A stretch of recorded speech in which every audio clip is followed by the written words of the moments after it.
నిరీక్షణ prayer house మరియు centre సంఘముల తరపున ప్రేమామయుడైన యేసుక్రీస్తు నామంలో మీ అందరికీ నా వందనములు. ఈరోజు దేవుని వాగ్దానం 145వ సంకీర్తన 20వ చరణం. యెహోవా తన్ను ప్రేమించు వారందరినీ కాపాడును. దేవుడు తనను ప్రేమించే వారందరినీ ఆయన కాపాడుతాడు.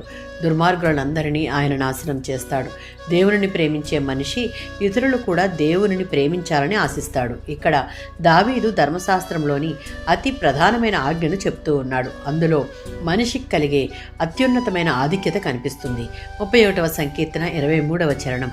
దేవుని యందు భయభక్తులు కలిగి ఆయనను అన్ని విషయాలలో ఆధారం చేసుకుని నమ్ముకునే వారిని విడువక కాపాడే దేవుడు మన దేవుడు. ఆయన మార్గం నుంచి వేరై వారి ఇష్టానుసారమైనటువంటి జీవితాన్ని జీవిస్తూ గర్వంతో నిండిన వారి ఎడల దేవుడు వారి క్రియలకు ప్రతిఫలం ఇచ్చి వారిని నాశనం వైపుకు నడిపిస్తాడు. 37వ సంకీర్తన 28వ చరణం. యెహోవా దృష్టికి నీతి న్యాయములను అనుసరించి జీవించే వారిని దేవుడు ప్రేమిస్తున్నాడు. అలాంటి వారి చేయి విడువడు, వారిని ఎడబాయడు, వారిని శాశ్వతంగా కాపాడుతాను అని దేవుడు వాగ్దానం చేస్తూ ఉన్నాడు. 97వ సంకీర్తన 10వ చరణం. దేవుడు స్వయంగా చెడుతనాన్ని అసహించుకుంటాడు. ఆయనలో ఎటువంటి చెడుతనం లేదు. దేవుని ప్రేమించేవారు చెడుతనాన్ని ద్వేషించి ఆయనకిష్టమైన వారిగా వారి యొక్క మాటలు, క్రియలు, తలంపులు, ప్రవర్తన ఉంచుకోవాలి.